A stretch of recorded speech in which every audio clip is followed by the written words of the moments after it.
मैले देश छोडेर जाने सोच बनाएको पनि छैन।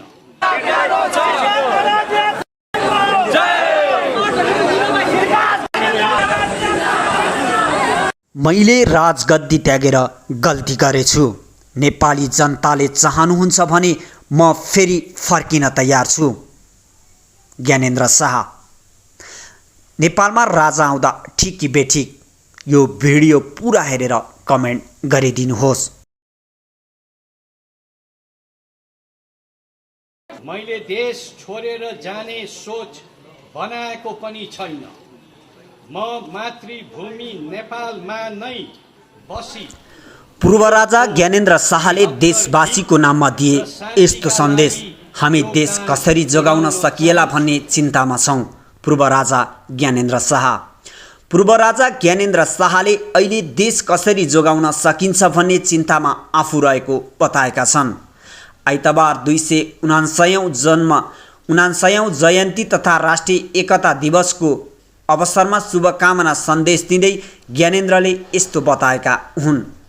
नेपाली भनेका नेपाली नै हुन्, कुनै अर्को जलप लगाएर हुँदैन भन्ने अपार राष्ट्रभक्तिले ओतप्रोत भएर बडा महाराजा धीराजबाट नेपाल राष्ट्र निर्माणमा आफ्नो पुरै जीवन समर्पण गर्नुभएको तथ्य स्मरण मात्र हुँदा हामी सबै नेपाली गौरवान्वित हुने गर्दछौँ। ज्ञानेन्द्रले भनेका छन्, यो समयमा देश कसरी जोगाउन सकिएला भन्ने चिन्ताग्रस्त अवस्थामा छौँ। पूर्व श्री 5 महाराजाधिराज ज्ञानेन्द्र वीर विक्रम शाहदेवबाट 279औं पृथ्वी जयन्ती तथा राष्ट्रिय एकता दिवसको उपलक्ष्यमा बक्सेको शुभकामना। नेपाल निर्माता तथा नेपाल एकताका प्रतीक श्री 5 बडा महाराजाधिराज पृथ्वीनारायण शाहको 279औं जन्म जयन्ती तथा राष्ट्रिय एकता दिवसको अवसरमा मौसुमप्रति श्रद्धा स्मरण गर्दै हामी समस्त नेपाली दिदी बहिनी तथा दाजुभाइहरूमा प्रेम सद्भाव र एकताका निम्ति शुभकामना व्यक्त गर्दछौँ। नेपाली भनेका नेपाली नै हुन्, कुनै अर्को जलप लगाएर हुँदैन भन्ने अपार राष्ट्रभक्तले ओतप्रोत भएर बडा महाराजा धीराजबाट नेपाल राष्ट्र निर्माणमा आफ्नो पुरै जीवन समर्पण गरिबक्सेको तथ्य स्मरण मात्र हुँदा पनि हामी सबै नेपाली गौरवान्वित हुने गर्दछौँ। यो समयमा हामी देश कसरी जोगाउन सकिएला भन्ने चिन्ताग्रस्त अवस्थामा छौँ। तर त्यो समय केवल आफ्नो परिकल्पनामा सीमित देशलाई आकारमा ल्याउन सानो चातुर्य, साहस र वीरताबाट मात्र सम्भव थिएन।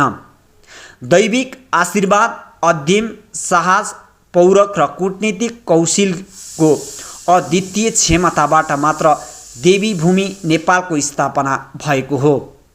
नेपालको निर्माणमा रहेका जातीय, भाषिक र सांस्कृतिक समुदायका आफ्नै विशिष्ट योगदान छन्।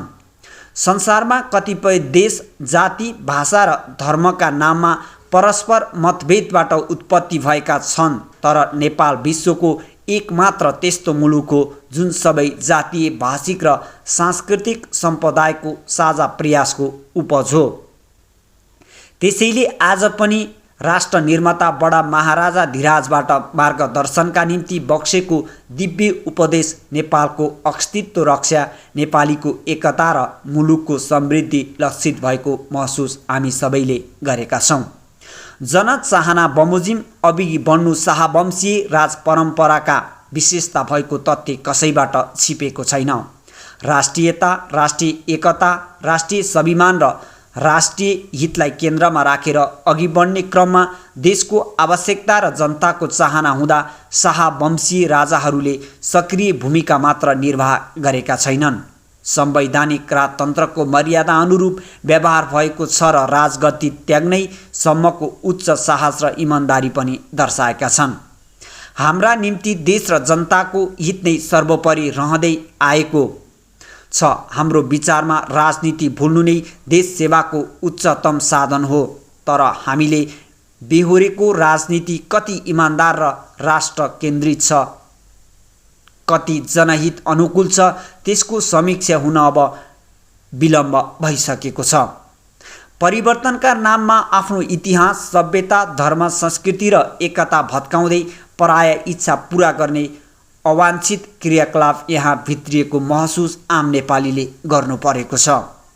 राष्ट्रिय अखण्डताको निम्ति हामीले एकताको गाँठो बलियो पार्नुपर्छ।